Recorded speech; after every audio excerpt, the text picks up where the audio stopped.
Wir kommen zu unserem nächsten spannenden Vortrag, Games Imagining the Future. Und ihr hört am Namen schon, es ist ein englischer Vortrag, deswegen switche ich jetzt auch in Englisch. Our next panel is about to start, our next presentation is about to start. Games Imagining the Future, and I would love to introduce you to Dr. Chloe Germain and Dr. Paul Wake, a professor in game studies at Manchester, and Paul is a scientific lead at the Strategies Project, and they're both co-founder of the Manchester Game Center. And more about that and about the games imagining the future right now. Welcome on stage.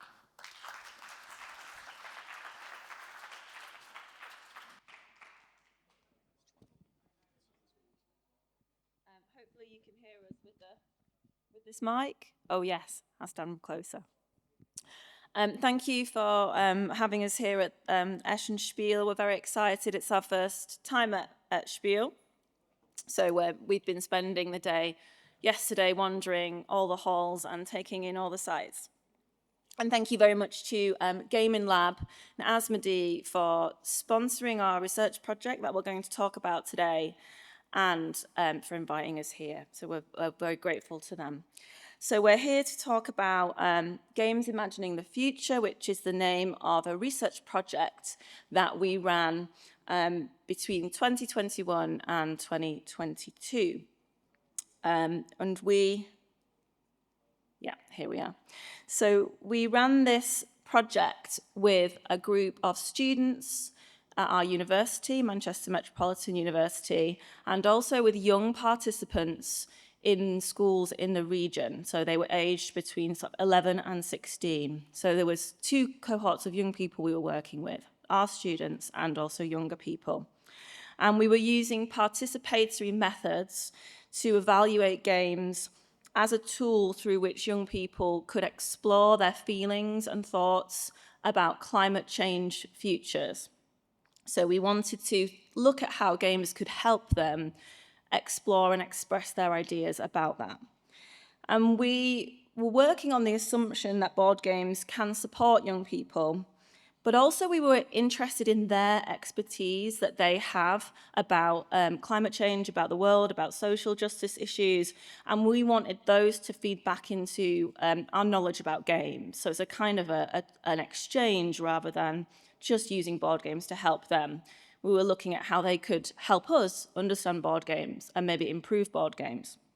So, and this comes from a place of understanding that young people are leading the conversation and have been for a long time about climate change and advocating for action and justice, and that it's not that they need education, but actually they want to educate us. And we wanted to bring that into board game research. So our main method for this work was hacking games, game hacking, and it's a way of investigating board games as systems and simulations. And it involves things like changing the rules of a game, changing the mechanics of a game, changing the story of a game, finding new ways to play the game. And we might radically change a game, we might change the artwork, might flip the rules from being competitive to being collaborative, all sorts of things that you can do. And the point of hacking is that it disrupts the usual way that you interact with a game. So it kind of disrupts the playing by the rules. And we started off by using it in a very positive way, but then we started to embrace some of the more disruptive understandings of the terms hacking. So like mangling, breaking, destroying, and the disruptive kind of acts of hacking became really the focus of our project and a really focus of what the young people were doing. And it came to support the sort of youth-centered concerns of the project and supported our what's called youth participatory action research methods. So it's where you put young people at the center of the project and you let them lead the project through their own research questions, their own sort of agendas, rather than imposing a kind of research agenda on them. And you allow them to sort of be critical and speak out, and you step back as part of that process. And hacking was a really great fit for this way of working because it just gave them this sort of very disruptive freedom to come into a space and make a mess and break things and not play with things properly and have all sorts of conversations that if you made them sit down and play nicely or talk within a sort of educational framework, you wouldn't have got the kind of results that we got. So hacking was a real key part of our work, and I'll let Paul talk a little bit more about it. Thank you. Good morning. Gosh, I'm tremendly loud. So hacking games is the method that Chloe's just outlined is what we want to do with our young participants. One of the things as university lecturers, teachers, is we're quite used to setting quite clearly defined tasks and expecting certain kinds of outcomes and trying to communicate certain ideas. Participatory action research asks you not to do that, but to enter the space with the participants with an open mind. So we sort of developed a framework that was not a framework. Is there a slide that goes with it? There's not. And so our framework that's not a framework firstly began with the fairly obvious stage of identifying games, so working with our young participants to pick games that they thought or that they'd enjoy engaging with. You can see Orchard behind you. So this involved games that may have very obvious environmental themes, but also games that might not. So Orchard or photosynthesis games that clearly are about the environment, but also games like Forbidden Island or Monopoly that don't have quite such obviously environmental concerns, but that the students might nonetheless find them in. We then asked the students to play without knowing what the rules of the games were. So we just gave them the stuff and said, there you are, play the game. And we find that students are pretty good, actually, at intuiting what a game should be like and how it might be played. But we want them to get familiar with the components and the kind of opportunities they offered and the kinds of things they communicated. And it's a really interesting process. It tells you a lot about the way that componentry works in games, what good components look like, and is also quite a lot of fun. Some students managed to generate pretty much the same game as, for example, Orchard should be played or ought to be played according to the rules. Some made wildly different things. We then got the students to play the game by the rules. So we introduced the rules, showed the students how the games were intended to be played, and asked them to play them again in that way. Once they'd had these two different encounters with the game, we asked them to make their own games out of them. And you can see on the slide, we gave them stuff, but we didn't give them instructions as to what they might do. So they loved money, by the way. We gave them money, and every student wanted to go and get the money. We also gave them pens and dice and cards and bits of paper and scissors and Pritt sticks and said, well, just make what you like. And we left them to it. We asked them to sort of journal as they did it, and then they were going to show us at the end what they did. And so we encouraged them to take notes and to reflect on that. The final thing we asked them to do, once they'd done all of this, was to kind of think about the game and reflect on what the original game communicated and what the games they'd made communicated. We wanted to leave this to last. It was a natural inclination to play the game properly, read it, critique it like you might a novel or a film, and then get them to make a new game, but that we felt was too leading. The students, though, immediately started doing that. They play a game and they talk about what's going on in the game. So we left that till last, but we could see that process taking place throughout the whole thing. So the game hacks and the games themselves revealed stories and reflected certain ideals that the components communicated, the rules communicated, and that the participants found themselves. We looked at sort of the abandoned designs. We looked at the rejected and remodeled components to think about, what kind of critical readings are they doing? What are students taking out of the games? What are they adding in? Was of great interest to us, and I think to the students as well. So this is what we got them to do, and I thought we'd just talk a little bit about a couple of hacks that the students did, and then some stuff that we did in response to the work they'd done. So the first one was Orchard, which there is a slide. It's very like the previous one. Here we are, Orchard. So. Some of you will know this garden, Obstgarten, I think, in German. Certainly I encountered it here first. A very simple collaborative game in which players aged 3 to 6 are fruit collecting humans. And all you do, it's about color matching. You roll a dice on which there are 4 colors, a basket and a raven. If you get the color that matches the fruit, you take that piece of fruit and put it in your basket. If you get the basket, you pick 2 fruit, I think. If you get the raven, though, this is bad news, and you put a piece of a 9-piece raven jigsaw into the middle of the board. And if you are unlucky enough, and it's a game almost entirely of luck, to get all 9 ravens before you've got all the fruit off the board, you lose. that's the game in a nutshell. We chose it largely because it's super simple to play. You can explain it in minutes, and it's easy peasy. We should say the people we were working with, they're not gamers. They're young people coming from all sorts of backgrounds, with an interest in climate and other things. But also a lot of them were just coming along to this after-school club because they had nothing else to do. So they were kind of like, you know, they enjoyed playing with Rubik's Cubes or chess or whatever, but they were not necessarily familiar with complex or more complex board games. So we started with very simple game Orchard. In fact, in all of our hacking work, we tend to start with Orchard because of its simplicity, but it's actually a very rich exercise when you start to do this. The participants not being board gamers with a keen interest in sort of climate action was a really lucky thing that happened that we didn't want to happen. So the sessions we had weren't with the people we thought we might get, and as a result, I think were much richer and really fascinating. They were chaotic. It was absolutely brilliant. So we got to play Orchard. On playing the game, they were very quick to realise that harvesting fruit was modelled as a conflict between the human and the natural environment, the non-human, the raven in this case. So the natural world, the raven, threatened the aim of the humans who wanted the fruit. So they commented on this sort of antagonistic structure of the game, and they said things like, the crow looks mean. I don't think he does particularly, but anyway, the crow, he's called Theo, you can get a hand puppet, which we bought. The crow looks mean, nasty, but it's just trying to get food, they said. The crow is very aware of what it's doing. They raised questions about who the food belonged to. Some suggested the raven was being unfairly maligned. One said, this game is telling us that as a human, we are greedy by taking all the food, leaving the animals hungry. But from a human perspective, we think taking all the fruit is the benefit of us. But for the animals, they're losing all their food resource. And these are the kind of comments that kind of really impacted on the design they did. So they immediately began interrogating the game before the stage we'd sort of tried to leave aside. So one hack the students came up with emphasized the economic dimension of fruit harvesting, instituting costs for the buying and selling of fruit. As I said, the students loved the money.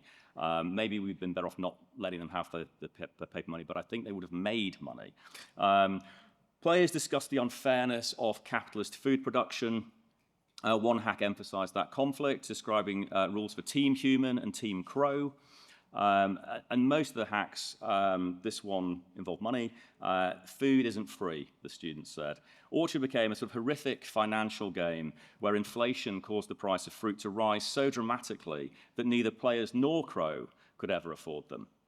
And this version, we had facilitators, student facilitators came with us from our university, and one wrote in the notebook, the dealer was just happy to be making money while the two teams fought. So they had a kind of third player who was kind of this economic entity that just collected money. And one pupil said, that's capitalism.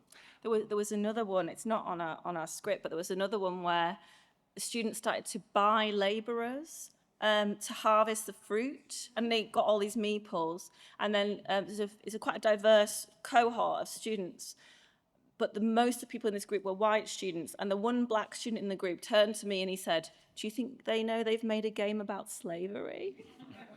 So there was all sorts of questions about equality and justice and things like just coming up as they were playing with these components. It's very interesting. Yeah, they were brilliant, and yeah, it's a great group to work with. So another group turned Orchard into a Gothic playground of opposing cults. One wished to revive the Great Crow, with fruit picked for the trees for that purpose.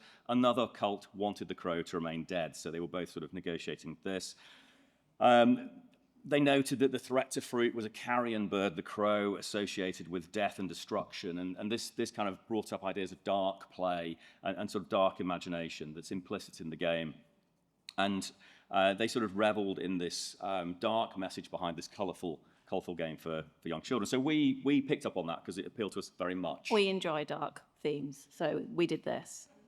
So we were inspired by the young participants, and we had access to things beyond sort of paper money and crayons and time. And so we hacked the game ourselves. It's a very straightforward, near instant hack. Simply change sides. So you were a human, now you're the crow. So the players take the side of the raven, which needs to feed itself before all the fruit is gone. It's a slightly more generous participant than the humans were. Otherwise, it starves to death, and the players lose. So the only rule change necessary for this is to shift the win condition, which becomes if the raven jigsaw is complete before all the fruit has been picked, the players win. And all that's required then is a change of perspective. You simply have to imagine yourself in the I was going to say shoes of the crow, which doesn't sound quite right, but anyway. You had to imagine yourself in the shoes. And to this end, we commissioned the artist Johan Noor, whose work was known to us from the apocalyptic fantasy role-playing game Merc Borg, which some of you might know, who created this new artwork, and this replaced on the board the colourful raven with this rather darker image.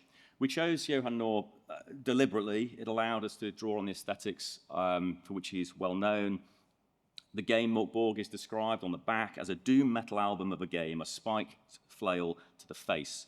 And this is the kind of impact that we wanted to have. And our students, we showed this to the young participants, and they were like, oh, you can't show us that. That should be an 18. And then they sort of backed off when I'm allowed to see that. I've seen dead bodies. But they were sort of momentarily horrified and shocked by the change we'd wrought. So players are faced with an image of death and decay, fighting to sort of resurrect the raven.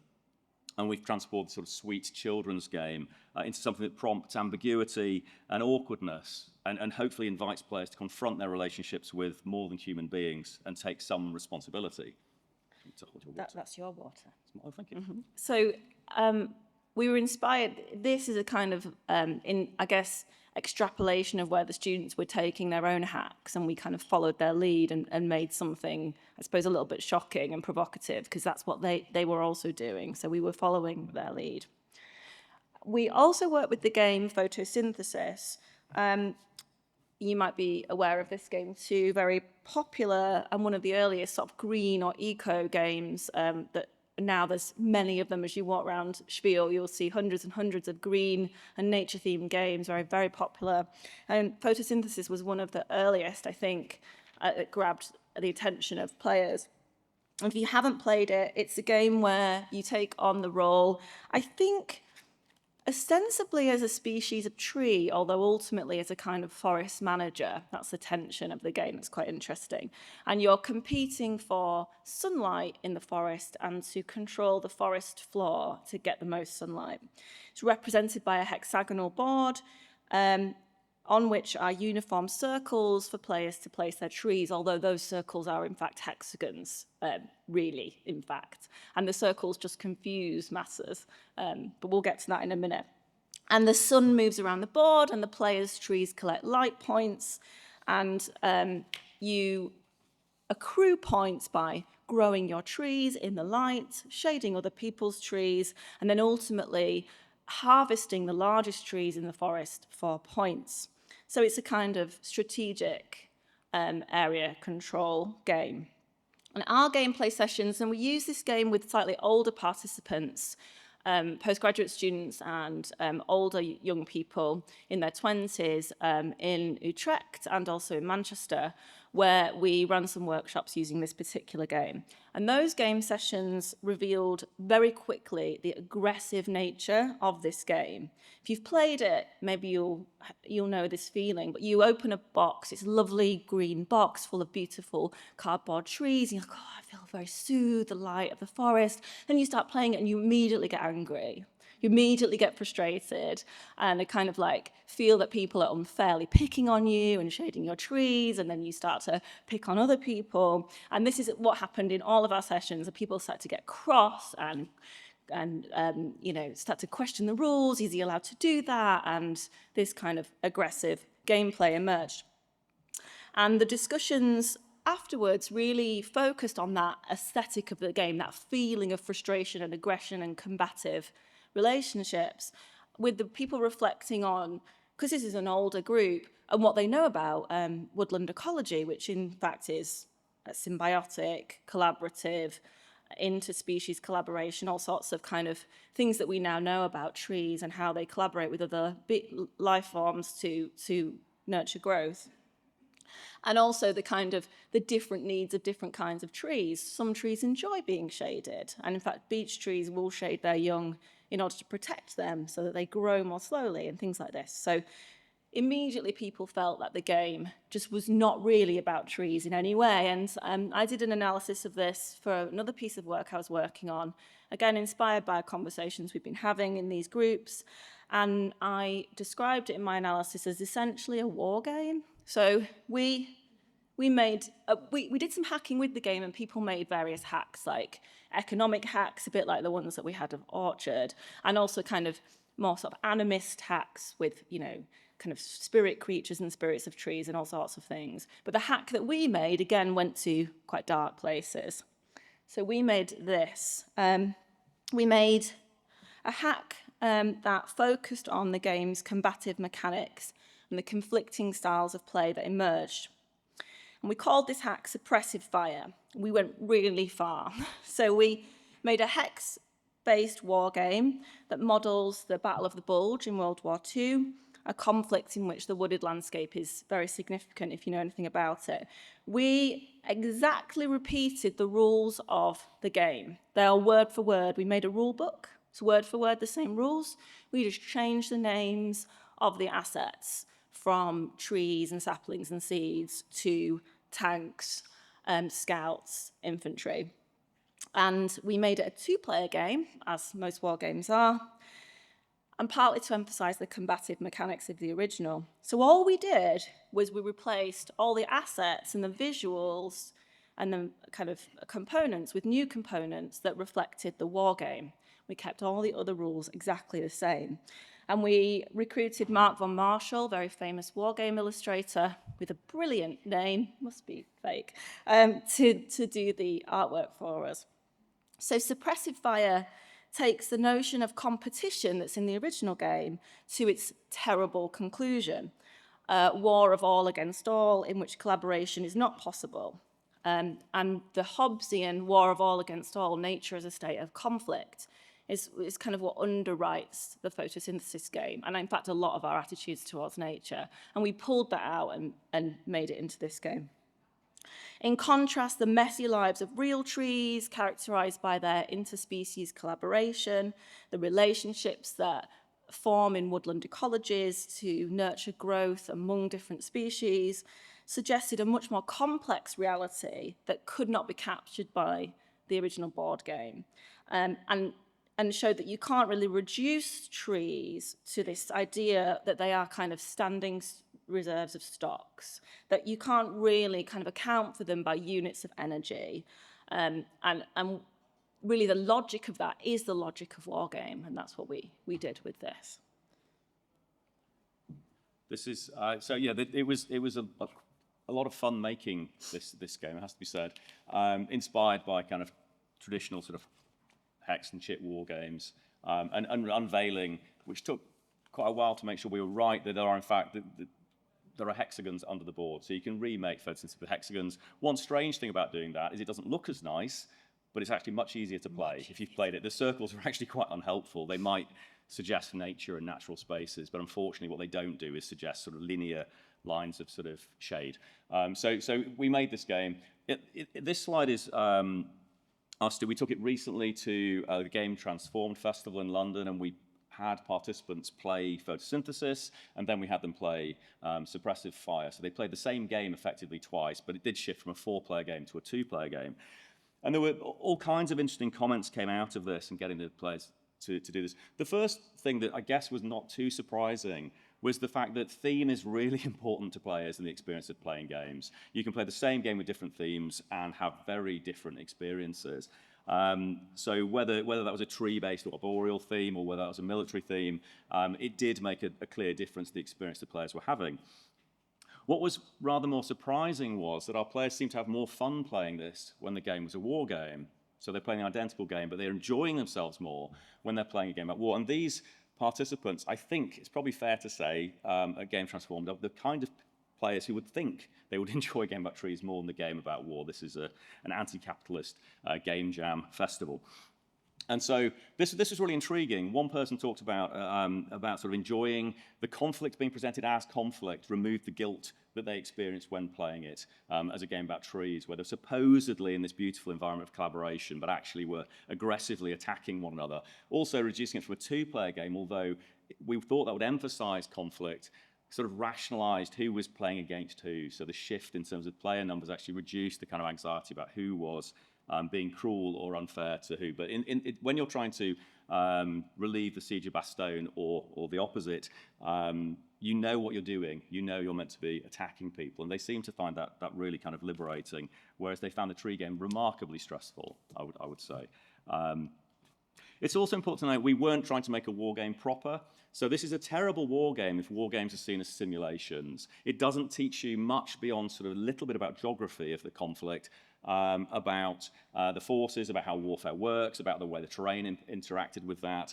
So there's no kind of ameliorating effect of simulation. If war games might be justifiable, interesting from that perspective, sort of teaching aids and planning aids, this does not have that. It's really uncomfortable when you make a war game that simply is there to draw on the sort of imagery of warfare. We thought the potential discomfort was interesting in and of itself. We wanted people to feel uncomfortable about what they were doing. We wanted people to reflect on that. We wanted people to then think, or we found people did then think, about photosynthesis and the kind of conflict at the heart of that game, that despite its appealing artwork, it similarly has conflict at its heart. And this was revealed at this playtest. One of the participants remarked that this game was not so much as a reskin, which is how we described it, but as a deskin, that we'd sort of taken off the pleasant surface of photosynthesis and revealed what was happening underneath.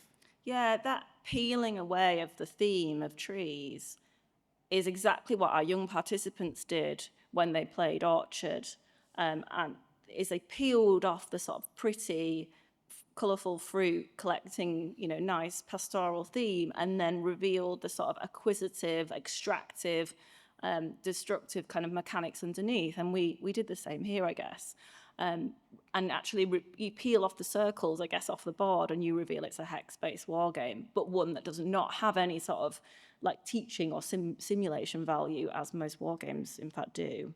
And I agree that the most surprising thing about playing the two games side by side is the kind of the aesthetic puncturing when you're playing a game about trees and it's marketed to you as an enjoyable game, a kind of you can buy a copy of a green game and feel good about playing it, and you actually play it and you don't feel good at all. You feel very stressed.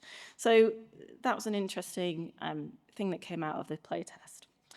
So I'll quickly summarize the results of this project, and then we'll talk briefly about the new project that we're working on. So this was a project that started out looking at how we could use board games to support young people to share their understanding about climate change, to use board game hacking as a way of getting them to tell stories about climate futures, or to kind of make new games, better games that might kind of express what they wanted the world to look like. What actually happened, and this is the case with all YPAR participatory action research, is never what you think is going to happen. So climate, environment and nature-themed games were used by our participants really to explore the conflict between natural world and human world that they saw unfolding around them, and to explore the sort of destructive and acquisitive behaviours that they felt characterised their relationships with the world. Their relationships to food, their relationships to other people, their relationships to animals. But the negative design patterns, I guess, that they were looking at caused them to reflect on this and have conversations about this and think about the causes and consequences of climate change. We also found that they use game hacking to express their anxiety and their perceived powerlessness in society. So you see a lot of games that are very positive, climate change games that are very positive, that are about making a difference, doing something good, taking action. Paul made one called Carbon City Zero that's about the things that you can do to take action in your town. And these are all great, but what they don't do is explore the dark side of climate change, climate anxiety, the sort of fears, and particularly the powerlessness that young people feel they have in relation to being able to do anything about what's happening. So board game hacking was a way for them to voice that sort of perceived powerlessness and kind of speak out and speak back to what they thought was going on. And it led them to talk about all sorts of things that were bothering them. At that time, back in 2021, 2022, it was NFTs. And they were really obsessed with NFTs, and quite a few of them made game hacks where they used Post-it notes to make NFTs. And we were talking to them about this. So they're very anxious about what they saw going on around them, and the board game hacking allowed them to explore this. Not all the hacks they made were playable games. So we thought that they might end up sort of making these cool new green games, authored by young people that we could sort of distribute and share. But in fact, quite a lot of what they made were ultimately not reproducible, sort of playable products. They were sort of very ephemeral experiences and no less valuable for that, I think. And I think that the idea of the experiences is more important than the product that they might have made at the end of it. So, for example, Hacking Orchard allows them to talk about the role of capitalism in fueling crises, story of conflicting ideologies, how humans and animals are caught in the crossfire. The project notebook showed that they were very interested in antagonistic gameplay mechanics, emphasizing competition and the object-based goals of games. I'm very interested in how that often leads to powerlessness. So the conversations we had with them were a lot about the power of the player in the game, and many of the hacks created a third role, like the banker or the sort of game moderator, who had this sort of power that none of the other players had. So very highly unfair rule systems that seemed to be designed to prevent anyone from winning. So the aim of the hacking ended up not to make a new game that was a better game about climate change or a more green game or better at communicating facts, but rather it was to promote critical inquiry and an ongoing disruption of sort of some of the dominant ideas that come out in gameplay. The other thing that we did based on the students' work is we made an eco-game ludography. So this was largely co-authored by our student participants, our older participants, and came out of the things that they found interesting from the hacking session. So the inclusion criteria for this was quite broad. It was based on their interests in the games they enjoyed playing and things that they were interested in. In the main, if you go on there, you'll see it's a lot of nature and climate themed games, but there's also games that are not so obviously about climate change, but that maybe have implicit themes of human environment relationships. So it contains things like dystopian future games, games that are about management of resources, terraforming games, and even industry-themed games, sort of capital and industry-themed games appear on there as well. So the aim of this ludography was to sort of share the older participants' ideas about the games they played, and also to sort of start to gather a resource for educators and gaming groups and climate activists for ways in which they might start to use these games in their own work. So it's an ongoing project. The version that's online at the moment is the first version. We're currently expanding it with new games, new commentaries, and we're producing a mechanics database, trying to map the different mechanics that different games are using against their themes to think about this theme mechanic matchup and what's going on there.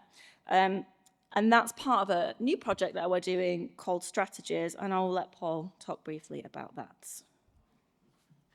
Thank you. So it's only fair and important to note, I think, that the work we've done on our Gaming Lab funded project, Games Imagining the Future, very much feeds into this next bit of work that we're doing, which is a larger, long-term project. So Strategies, it is, and I will have to tell you very carefully what it is. Strategies is a short name for the Horizon Europe and Innovate UK funded project, Sustainable Transition for Europe's Game Industries. It's quite a torturous acronym. You have to use middle bits of words.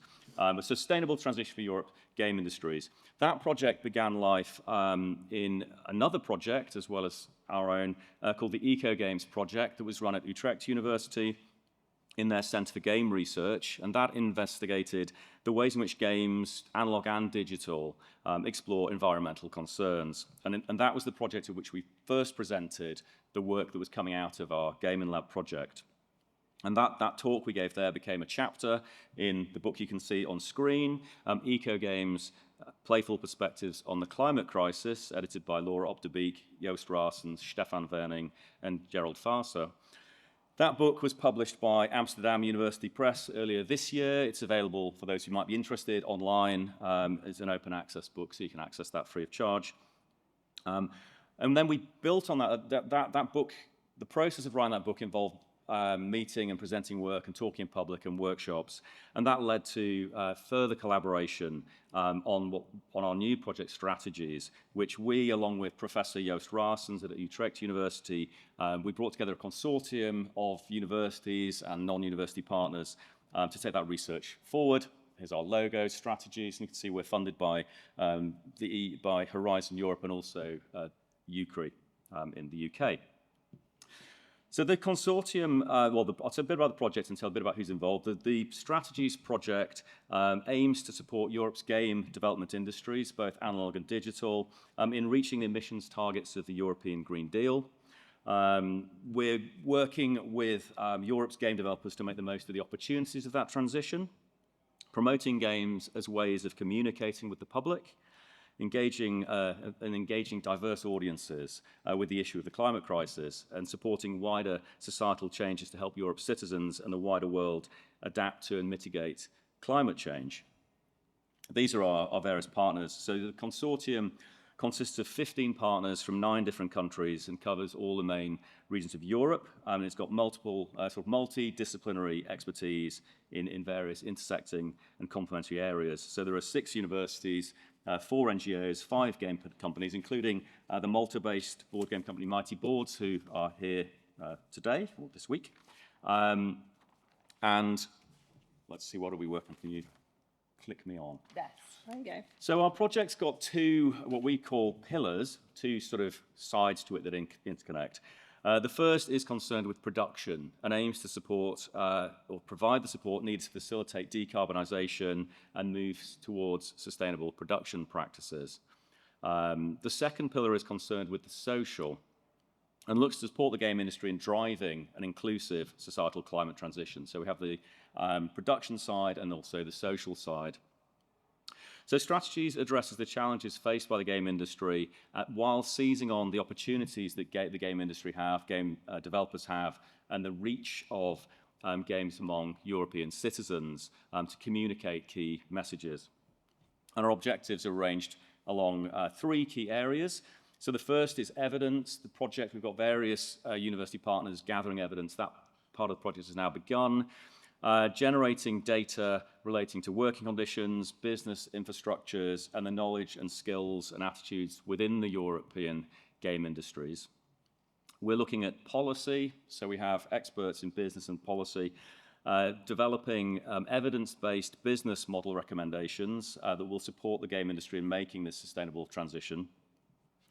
And the final sort of bit is practical toolkits. So another strand of the project, the one that Chloe and I are working on, looks to develop practical toolkits that enable game industries to exploit opportunities in innovative and environmentally conscious design. So the first, it's a board game and video game project, we should say. And there's a big emphasis on the video game industry because their GHG emissions and environmental impact is huge, massively destructive. And there's a lot of work needed there. And that industry is already working on that, and so we're supporting that. And in part, that also involves looking at video game design, but there's quite a lot of shared issues in terms of design around design for sustainability, design to support societal change, design for climate action that is shared between board game and video games. But we also didn't want to neglect the material aspects of the board game industry, which we obviously know is key. Here today at SPIEL, we've got lots of people exhibiting in the hall who are focusing on their efforts to become greener in terms of production. I was at a conference a few months ago, an expert in green games from the video game side of things, Benjamin Abrahams, was talking about the huge challenge for the video game industry, and one which he is concerned about them meeting. But he knew, and I was there and we'd been talking, and he knew that my focus is on the board game industry, and he said a very interesting thing. He said, if anyone's got a chance to become green, it's the board game industry. So it's a kind of positive that there's a lot that we can do. So we're aware that we're doing some scoping work at the moment. We're trying to pull together a sense of what everyone in the industry is doing and find out sort of where the initiatives are, what's working and what's not working. We're in our early stages. We'll begin in earnest in January 2025 with some of the more data collection and evidence gathering. But at the moment, we're obviously aware that the board game industry, there's several sort of things to explore. The first is an appreciation within the industry of the opportunities for game design for environmental education and action. There's a lot of games out there that are very aware of climate change and making it a key theme of their game and wanting to do something good with the game. So we're aware of that, and we want to look at all those different examples and see who's doing what and who's doing what well. We know there's a growing impetus behind sustainability initiatives. I know that Eric will be talking next about the Green Game Guide, and we know that there's a lot of the production and manufacturing companies are trying to do their best to be sustainable in what they're offering their clients. But there is a huge lack of data about the impact of the industry, particularly around GHG emissions, particularly around shipping emissions. And there's a need to delve into the context-specific issues and the quite counterintuitive knowledge about what might be green and what might not be green. Is card more green than plastic? Why? In what context might plastic be greener? There's lots of questions to dig into. So we're very keen to hear from manufacturers and production specialists in what they've been doing that's been working and what hasn't been working. And we're very aware of the danger of greenwashing in all of this, that you could make a nice cardboard game, like photosynthesis, might be quite green, but is that truly green? So what in terms of production, but also in terms of its messaging and its story and the way it talks to players. We know there's a growing market for green games. We've seen that in the last couple of days at SPIEL and over the last sort of 10 years, a growing market for green and nature-themed games. And we're interested in that from two sides. Firstly, the opportunities that presents for this kind of green storytelling and better human-environment relationships that might be modelled through games, but also, again, the danger of greenwashing. Is this a kind of, are we attempting to reach more consumers and more players, people to buy more games? Often people buying games perhaps and only to play them once or twice and have them on their shelves. So there's a real opportunity with green games, but also a real danger. So we want to research that. And we want to, personally, Paul and I are very interested in ecological narratives in games. So the part of the project that we're most focused on is the design patterns and the mechanical analysis of games to think about how games communicate those ecological issues. And we know that some of the shifts around changing game design patterns are already being pursued by designers out there. Daybreak, great example of a kind of the collaborative mechanics and the no turn order and the sort of integration of theme and mechanics in a way that I think is really helpful. But also other examples like Spirit Island, where people are trying to explore how to make a decolonial game through the mechanics as well as the storytelling. So we're interested in talking to those people and pursuing those kind of game design goals. So there's lots going on in the project. We've got 2 work packages in particular that will be of interest to the board game industry. The first is Game Design for Sustainability. This is a work package that's really about producing design toolkits for game developers, video games and board games, and also expanding our knowledge base. So getting a proper mediography or ludography of green games and properly evaluating those and thinking about where the good practice is and maybe where improvements are needed. We're also expanding our work on hacking. So we're addressing the issue of consumption in game development, and we're looking at the whole ecosystem of design, production and consumption. And in particular, Paul and I want to take our hacking method that we develop with young people into higher education programs where game developers are trained. And we're very interested in using game hacking as a tool in those spaces to get game developer students to engage with this issue of consumption, game consumption, and also to integrate carbon literacy training into those higher education programs so that knowledge about the impact of game development is embedded right from the beginning of that process, and it's not sort of training that's being tacked on to sustainability initiatives within companies, but that new game developers and new game makers are coming into the industry with this knowledge. So there's lots to work on, and we have various ways that we're interested in people getting involved and getting in touch with us about what we're doing. There are some contacts up there, but if you're interested in various aspects of this project, if you're interested in talking to our researchers who are working on the industry attitudes, then Christian Paller, who is at the University of Malta and also on the Mighty Board stands at the moment, he's working on that.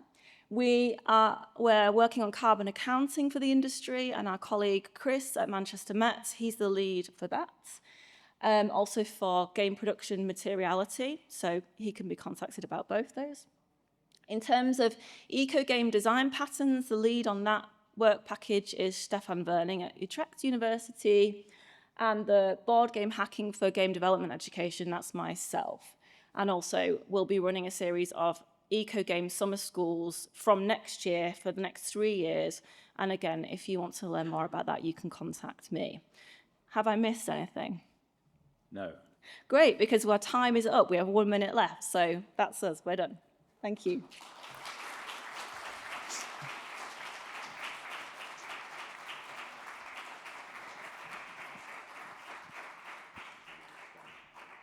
Thank you very much, you two. And we have a little time to answer some questions. Maybe there are some questions. Will you take it or? Okay.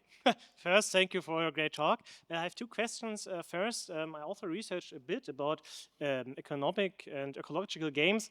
I find it very interesting, and I would be interested to hear what you say about this. There are lots of games with nice, sweet little animals, but there are no humans. For excuse, Forest Shuffle.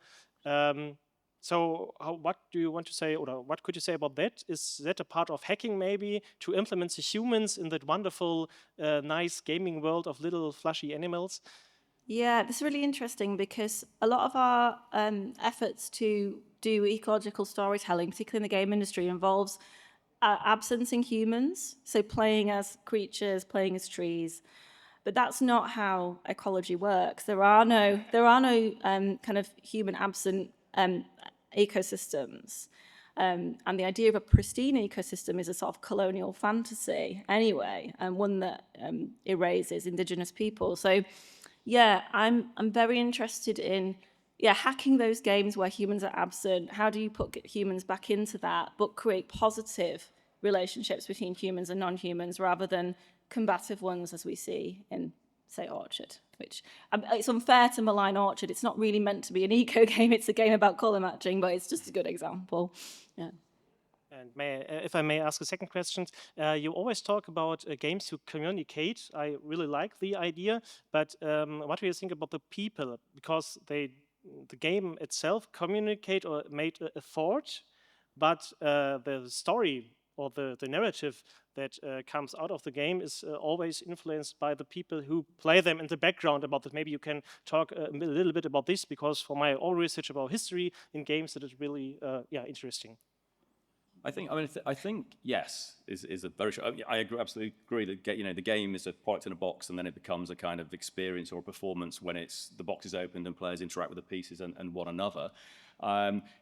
So in a way, when we talk about hacking and we talk about people playing, that is a kind of performance just like a normal game. So actually the act of playing a game, interacting with the pieces, creating your own narrative might always be a form of hacking, I suppose, and the narratives will tend to be, well, maybe different or maybe very similar. I suppose the intention of the game design and the way it kind of flows through the materials to the actual game, sometimes the message will change dramatically.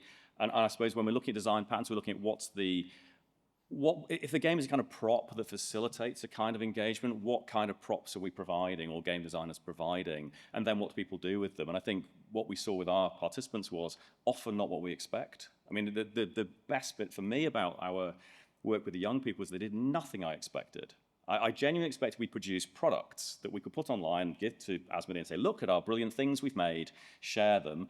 And what they did was, for me, completely question the idea of the product in the first place. You know, the game as a product, what's it for, what does it do? It's yeah, but games performance, I think everything is hacking in a way, and it's dependent how radical that might be, I suppose. Yeah, thank you. Thank you. Any more questions over there?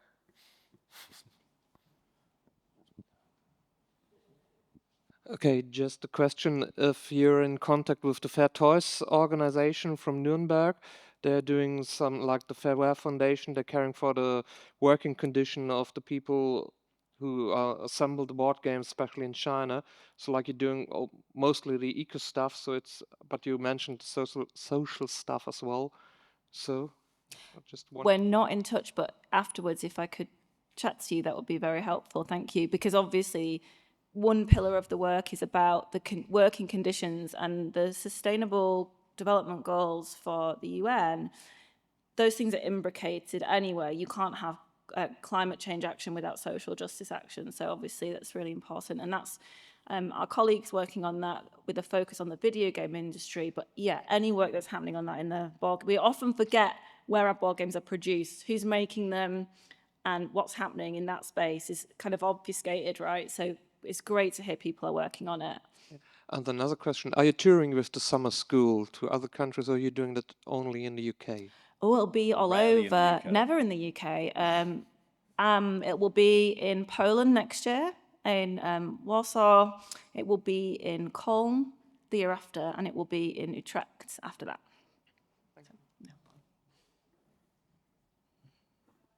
Over there.